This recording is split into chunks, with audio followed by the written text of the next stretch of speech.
it's one thing coming out and saying the right thing in public, backing the manager, but inside Manchester United, have INEOS given their biggest hint yet, according to reports, that Ten Hag is on thin ice and that he does need to start making more out of the team that he's got. We have public backing. We have other significant things going around with Manchester United that have impacted Ten Hag, and that has been taken into recognition as well. We're going to talk through all of that, what has been said, what has been reported regarding Ten Hag's job. The wage bill has been set. The high earners at Manchester United are in. It is absolutely ridiculous that 6 of the top 10 earners at Manchester United, you could easily argue, are not even first choice players. Let that sink in. Lots of work for INEOS to do, and it starts with Ten Hag. And is he the man to see this project through for them? Let's talk on what's happening. This is Forever United TV. Welcome along to the midday show, everybody. Hope you are doing fantastically well. Hope everyone is brilliant. Please do give the video a like to get us started. I haven't mentioned the subscribers yet. As you can see there, we did pass 58k, and then the sad sacks that usually do come along to actually spoil the party have unsubscribed just to take us back on the 58k again. But I think we can safely say we should get at least one subscriber subscribing to get us over 58k while we're live again. We've been there once. Let's do it again. Let's get on with the show, everyone, and let's get into the live chat. Get your comments in as well on this. We had loads of comments on the morning show from earlier on. I think we had an extra 140 comments, which is madness, after the live comments that were on through the show this morning regarding Manchester United's situation with a forward line. But I'm just going to read through everything that has gone down so far and what has been said today regarding Ten Hag and the situation. Why we're talking about the sort of deadline that Ten Hag has got or has been reported. So, this has come from Jamie Jackson, our friend of the channel from The Guardian, and he has said, Erik Ten Hag's style of play has been considered disappointing since the start of the season and needs to improve if he wants to keep his job. The sporting department is closely scrutinising the team's style of play. On top of that, he's also said there is recognition inside the club that Ten Hag has been undermined by injuries and needs time to integrate his 5 summer signings, but also serious concern regarding how he sets up the side. Again, so concerning reports coming from within Manchester United about how Manchester United are playing, how Ten Hag is setting his team up. Is he going to be able to be the man that gets the best out of the players that are in here? Interesting what Jamie says there, and who has said that, or whatever concerning voices are coming out of Manchester United who have leaked that out. But I don't think we need anybody to tell us from inside Manchester United that they will be looking at this INEOS. And we said yesterday in the evening show, we said, look, INEOS and the reputation of the people that have come into Manchester United within the structure now are not going to want to be putting their reputations on the line. Let's not forget, INEOS have brought in the best in class. Ashworth, Wilcox, Barada, Vival. None of them are going to want to put their reputations intact because all they're going to be labelled as is people that were in at Manchester United where we were completely underperforming and wasting money. That can't be. They're supposed to be at the best. And for them to work alongside the best, Ten Hag has got a bit of catching up to do, hasn't he? He really does. Interesting one with the injuries there again. And it's been well noted that injuries have hampered his season. Again, I'm just not having it. I'm really not having it. You only have to look at who was available for a lot of the games last season as to why Manchester United actually did fail. Let's not forget the Luke Shaw claim and the Lisandro Martinez claim. Just go back to the start of last season and tell me how many games Luke Shaw and Martinez played in. And also tell me how many of them games we lost. Like early on in the season when we had most of our squad, Manchester United were being battered by everybody and going out the Champions League and the Europa League at the same time, finishing in what must be one of the poorest Champions League groups we've ever come up against.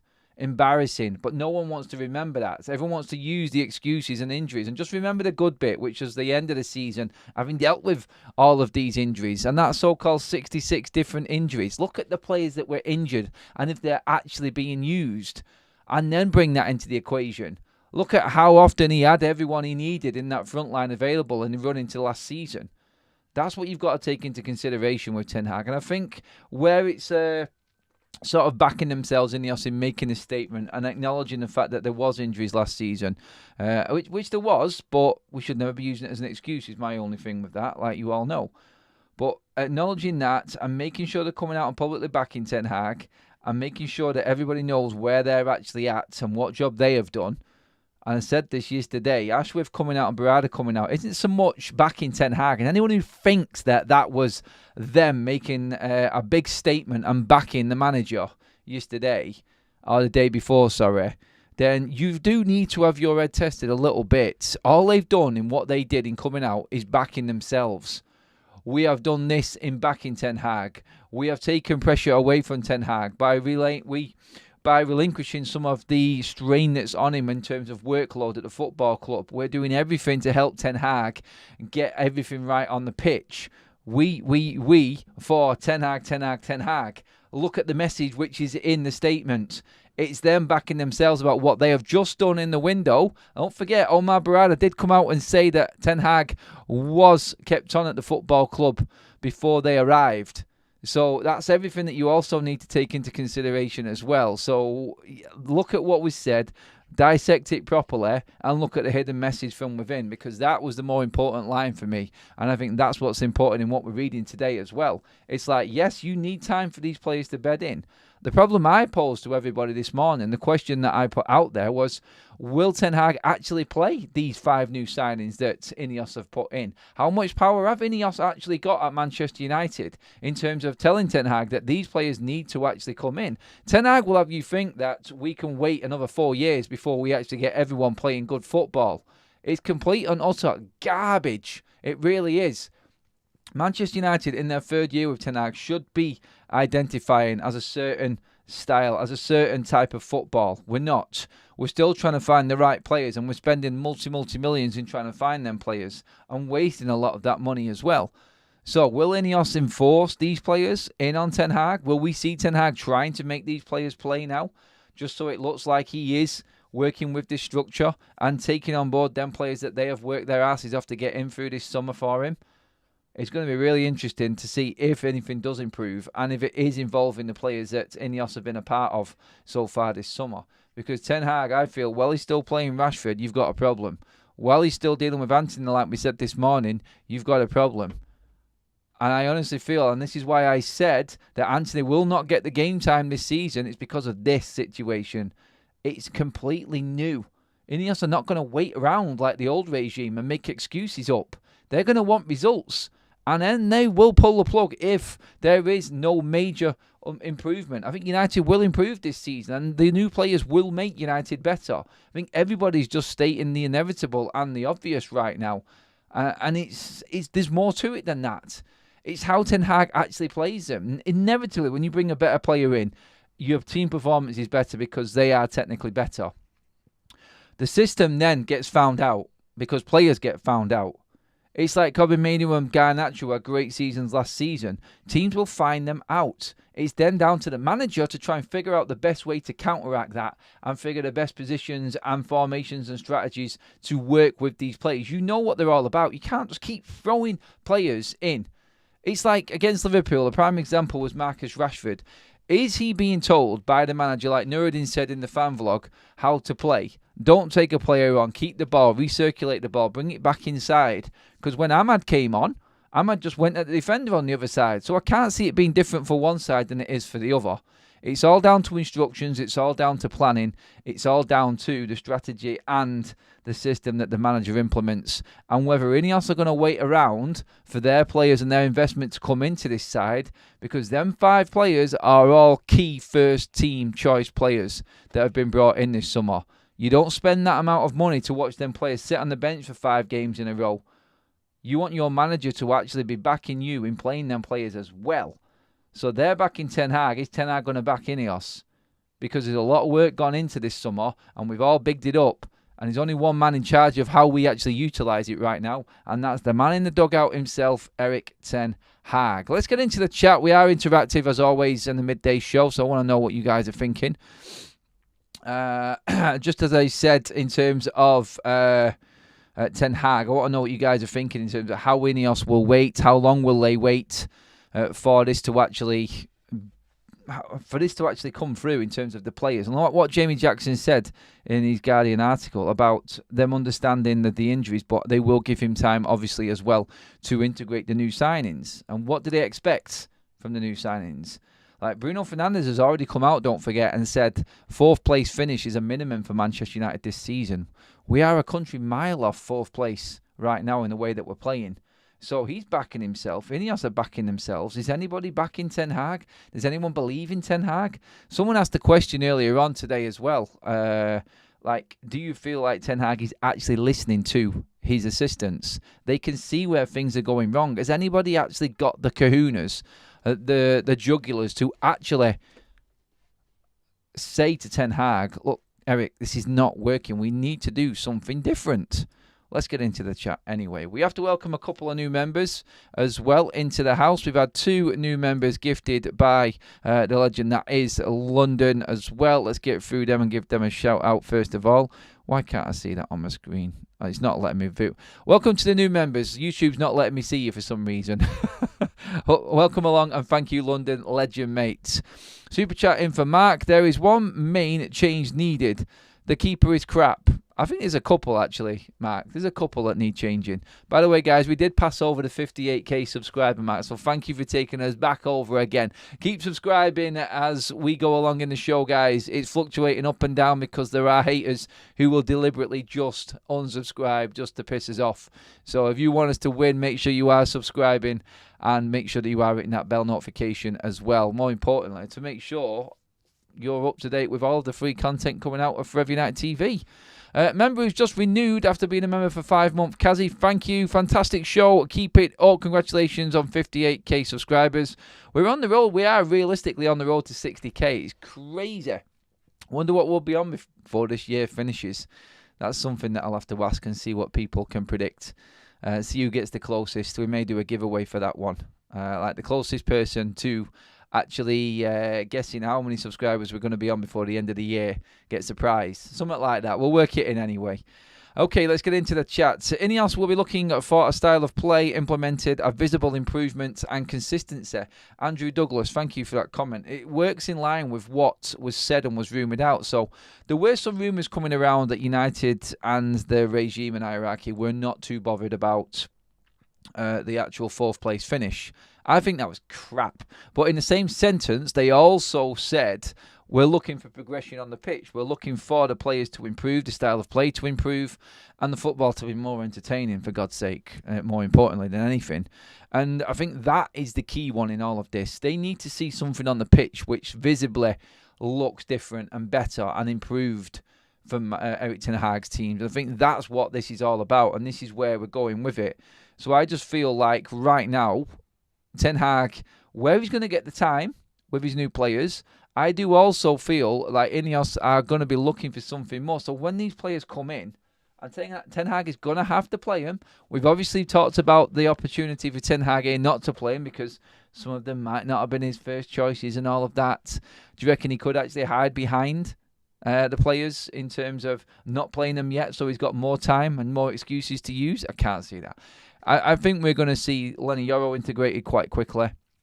Obviously, Ugarte is going to come in very quickly as well. And then there is really zero excuse for Ten Hag. And I think at that point, a few games after that, maybe leading up round about November, December, I think this will start to get crunch time. Don't get me wrong. I've said, obviously, and I still back what I said, I think you'll see the season out and a big decision will come at the end. Don't get me wrong, though. Like I said, if United come back from international break and it carries on and we don't win any of our next 4 games before the next international break, then really, wow, we could actually be looking at INEOS coming forward and making a big, big decision. Someone put a message or comment in the video from this morning. But for a lucky sort of dash into the box from Xerxes from an average cross from Garnacho in the Fulham game, and United scoring late on in that, Manchester United would have been going into the international break in the relegation zone, near enough, with the goal difference that we've got right now. We would be on -4 goal difference with 1 point if we didn't scrape that win against Fulham. And I know it's ifs, buts, maybes. We got the goal and we got the 3 points, so why are we even bringing it up? But everybody talks about what if Joshua Zirkzee got on the end of Marcus Rashford's crosses at weekend. Well, what about looking at it the other way? I know it looks negative from my side and things, but You have to be realistic more than anything, and that is what we are on Forever United TV, and what I stand by constantly. Look, I'll big up everything. I've given every single person who I've hated another chance and tried to talk out an even conversation and balance the argument between everyone, Ten Hag, Rashford, Anthony, whatever it is. I'll always do that. But I'll always look on the reality side rather than the overly positive side, which a lot of people do. And I understand that. Like, I do believe that the summer was a full-on positive. I don't think I was overreacting in that. I thought they worked wonders with what they had at their disposal, INEOS and Manchester United this summer. But I also feel like right now, Erik Ten Hag has got all of that power in his hands, and I personally feel like he's wasting it. I do. I just feel like we are wasting our time with him right now because he is too stubborn and he's stuck in his ways. And like we said before, if no one is being able to question him, i.e. the new coaches or anything like that, then are we ever going to see improvement? I don't know. Like, the players will make an impact, definitely. Like, Agate coming in will help United out. That aggressive sort of look in front of the back four, which is leaking goals and chances, will help Manchester United. But he's not going to be able to win it on his own. How many times do you reckon Agate will have to tackle a player to stop them coming through to keep United in a game because the forward line are not scoring goals? He can't do it forever and a day. And this has been proven no matter who has been in that defence or who has been in that midfield. It doesn't matter. We're always conceding chances because of the setup. And there's nothing we can do about that. Another new member in the house, and that is Ginny. Welcome to the Members Club. Love that. Thank you. That's 3 new members already on the stream today. Keep them coming in. Keep your chats coming in, comments. Like the video. We're creeping up to 200 likes for the video as well. And also make sure you are subscribed. We are safely over that 50k barrier right now, everybody. Thank you. Make sure you hit that subscribe and bell notification to make sure you're up to date with everything going on. I think there is 8 Premier League matches between this international break and the next, plus EFL and League Cup. That's going to make or break Eric. Yeah, including league games. I think there's 7. So we've got 4 Premier League games, we've got 2 Europa League games, and we've got 1 Carabao Cup game, League Cup game. So it's Barnsley, FC 20 and FC Porto in the Europa League and Carabao Cup, and it's Southampton, Palace, Spurs and Villa in the league. There are 7 massive games for Ten Hag. I think the biggest one is Porto away. I really do. I'm not confident about Villa. And our last 2 games before the last international break, last 3 actually, and I think they're the crucial ones. So the first few games Manchester United have got, we've got Palace, we've got Southampton, we've got Barnsley, and we've got FC 20. I expect United to win all 4 of them, or he's up shit creek without a paddle. The last 3 games of the next group is Spurs at home, Porto away, Villa away. That is the crucial stage. And I've seen people talking, and anyone who actually feels like INEOS won't get rid of Ten Hag because of the money and how much his severance pay and what compensation we're going to have to pay him out to get rid of him. If you think that that is going to stop INEOS from getting rid of Ten Hag, then you are massively mistaken. They know and they understand the importance of getting it right on the pitch. There's more money to be made in salvaging this season than there is losing Erik Ten Hag now and paying him off to get rid of him. United in the Champions League means that all of that money that you're paying Ten Hag out to get rid of him counts for nothing. United not getting in the Champions League and keeping Ten Hag to save, 9 million or something like that, whatever it be, to get rid of him. Or probably a little bit more, actually, because of his extra year that he's just taken on. There's a big difference. There's a massive difference, actually. And United will be banking on this. They'll know that there will be a point where they may have to say, look, we're going to have to pay Ten Hag out and get rid of him here. He's not good enough. The greater good is getting Manchester United playing good football again. And if INEOS see that things are not improving on the pitch, then Ten Hag will be gone, no matter how much it's going to cost INEOS and Manchester United to get rid of him. It's all about what happens on the pitch. Just remember what Sir Jim Radcliffe said. It's all about what happens at Old Trafford. It's what happens. United need to be competing in the Champions League, in the Premier League. They need to be moving forward on the pitch. There needs to be an obvious improvement, and everything that they're working with behind the scenes is to help that. And if that means flirting off Ten Hag, then it means flirting off Ten Hag and biting the bullet with the money as well. Why do you think they didn't give him a brand new contract? They extended the current one, which isn't their deal. It's the previous regime's deal. They have got themselves in a position where he is in full judgment right now, and the scrutiny will come, and he needs to get something right on the pitch. I'm telling you right now. And that's the stance of where everything is, I feel. Over 200 likes in the bag. Well over 700 in the room with us. Thank you, everybody. Keep your comments coming in. Good news in terms of the youth setup as well. We talked about LaSalle. We talked about Overy and obviously Obi Martin getting close probably next week when they're finalised and in with the youth team. Wheatley is scoring goals for England's under-19s as well. Manchester United under-21s are playing well. The under-18s are smashing it as well. Obviously, we've got integration of Cooney coming in as well. It is brilliant right now. Everywhere else at United is fantastic. The youth team is an absolute breath of fresh air for United, and I feel like INEOS are also looking at that as the future of this football club. And if Ten Hag is in situ, or if he isn't, we have got players coming through that are not going to cost United a lot of money. I hinted on this yesterday, like keeping hold of Vival, keeping hold of someone like that can identify young talent across the globe, helping United find a way around the transfer market just in case we're not in the Champions League and have a bit more money to spend. It is essential for Manchester United right now. Absolute. In fact, it's crucial that we look after our academy players and we invest in the youth of Manchester United. That is massive for the football club. And I feel like United right now are looking at everything that's happening on the pitch and saying, you know what, worst case scenario, it doesn't work out for Ten Hag. We've got another manager coming, but what we're doing, we are building a foundation. We're building a philosophy and a style of football that the next manager can just walk right into, and that is absolutely crucial. There has been many things that have been wrong with Manchester United up to INEOS coming through. And off the pitch, like I said, I keep on banging the drum for INEOS and keep saying that they are the improvement that Manchester United needed. I still believe that, and I think eventually the right man will be in situ, whether it's Ten Hag because he's changed his ways, whether it's another manager coming in, Ruud van Nistelrooy, you just don't know. But one thing that is ridiculous, and I said this earlier on, and I tweeted it out earlier, Manchester United's top 10 earners at the football club, this is an absolute disgrace in terms of where they're actually at. So I'm just going to go through the top 10 earners. And I said before, I tweeted out, you could easily argue that 6 of this top 10 are not first team choices. As in, you can't guarantee 6 of these players, maybe even more, you tell me, are going to be definitely starting week in, week out. Surely your top 10 earners at the football club, you should have at least 8 of them you know are definitely starting for the club.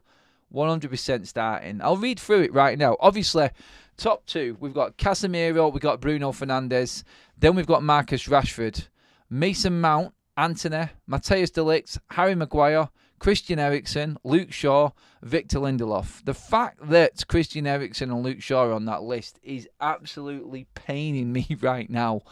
It just destroys me inside. But out of that list, and you guys in the chat tell me, out of that list, who is a surefire starter at Manchester United? Who is a definite starter? Come on, get into the chat and tell me right now. Out of that top 10, they are the top 10 earners at Manchester United. Who is definitely, in your eyes, a guarantee you can be walking up to Old Trafford, going to the away game, settling down in a pub or wherever you are in your armchair, watching in your living room. The team's about to be announced. What of them 10 players who are United's biggest earners at the football club can you guarantee are going to start that game? Get into it now. We have a poll running as well, guys. Reports stating potential return dates for Højlund and Shaw, 14th of September. Do they start? 14th of September, obviously, is the game against Southampton. Start both, yes. Shaw, no. Højlund, yes.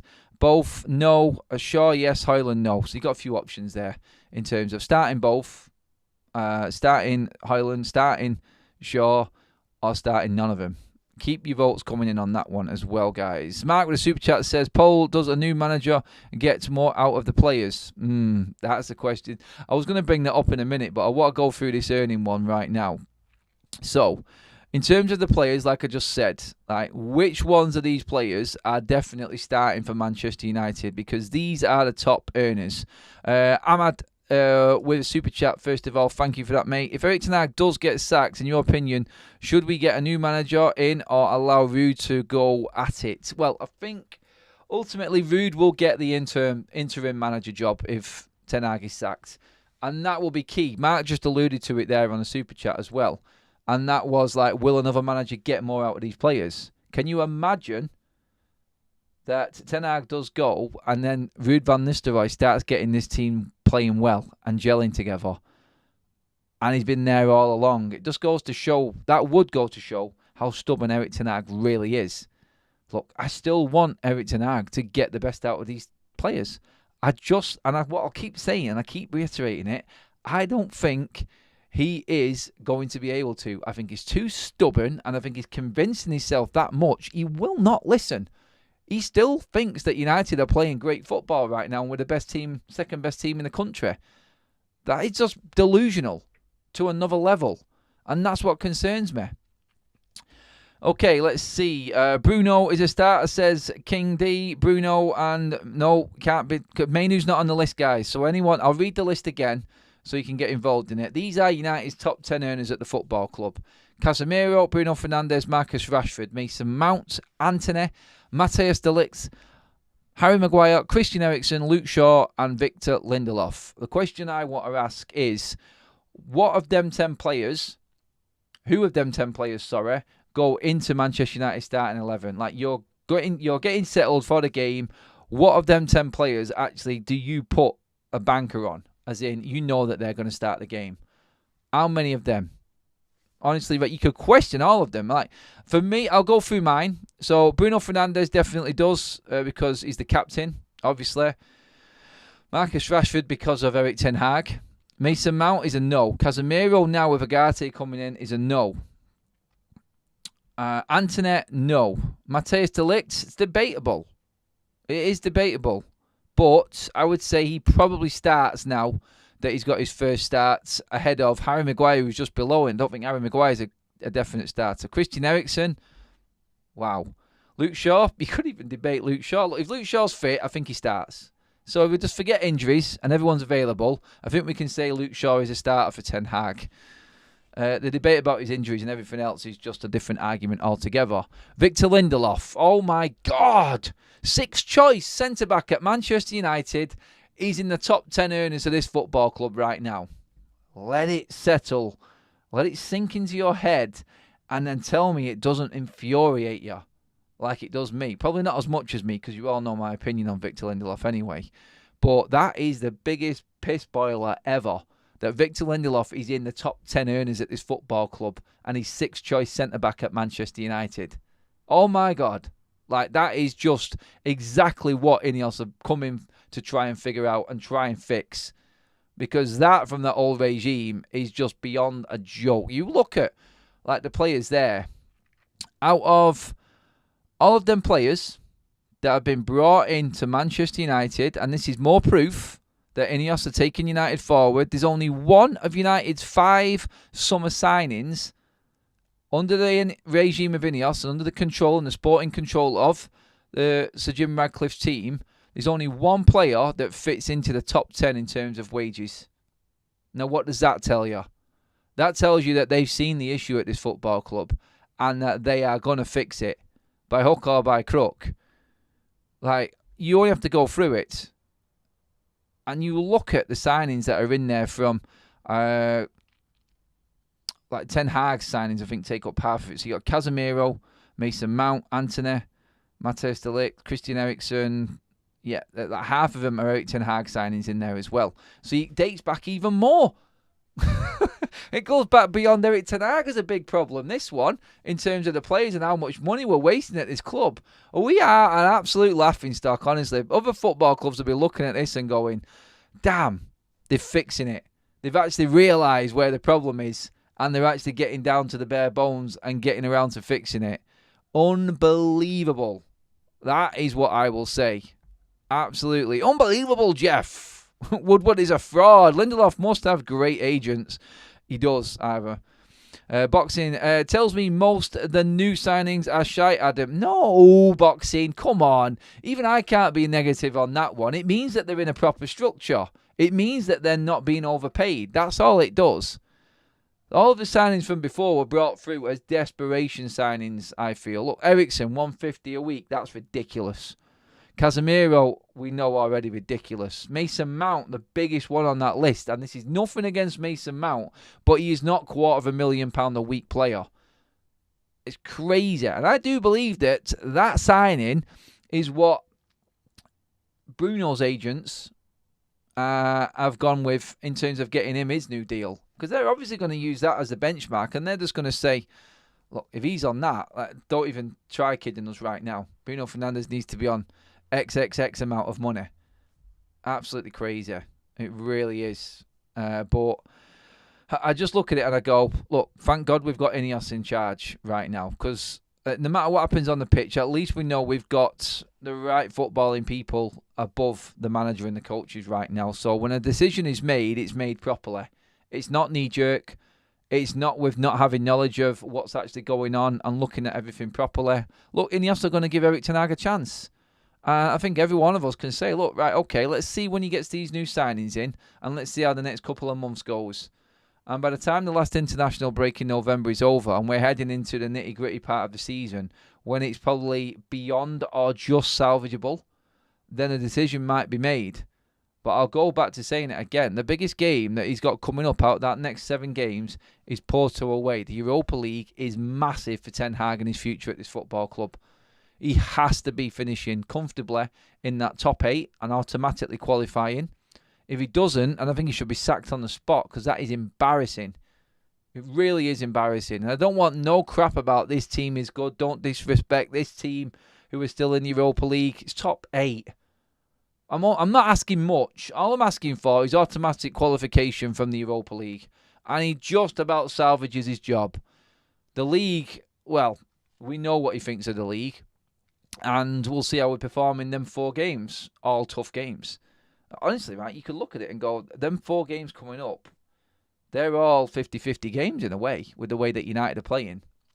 I don't think any United fan can go into Southampton or Palace away, Villa away or Spurs at home and say, yeah, I'm confident. I'm confident we can get all the points. Look, United can beat anyone on the day, but anyone can beat United on the day. That's what we're looking right now, and that's why I say it's a 50-50. It is 50-50 in every single game United play now. I'd say more or so on Barnsley. I think we'll beat FC20.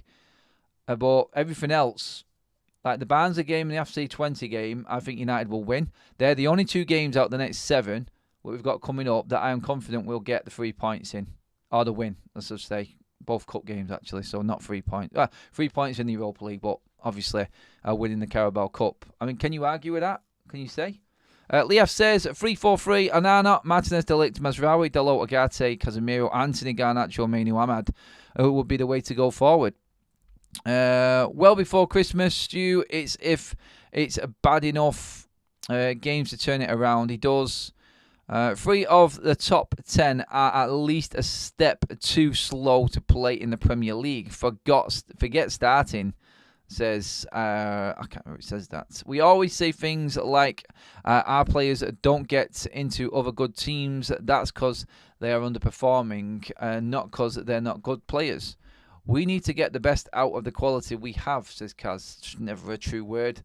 Definitely agree with that. Almost at the 300 like mark. Everybody, please keep liking the video. Make sure we have just hit 58,000 subscribers as well, guys. Make sure that you hit the subscribe button. We are on the road to 60k.